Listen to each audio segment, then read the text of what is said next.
زمین با اطفال یک جای بسیار زیباست. هر طفل حق زیستن در یک محیط امن و دارای صحت، خوشی، مراقبت، تعلیم و انصاف را دارد.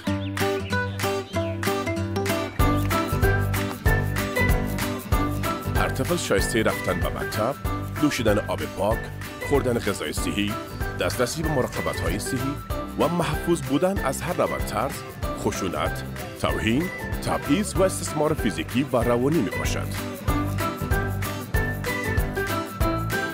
بیایید تا صدای رسای همه اطفال نیازمند باشیم و به هر طفل مکتب، آب، غذا، پناهگاه، مراقبت صحی، حفاظت و انصاف فراهم کنیم.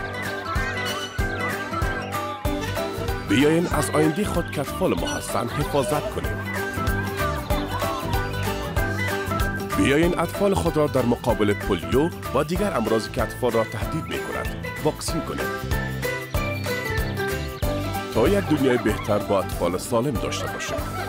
با هم برای هر طفل.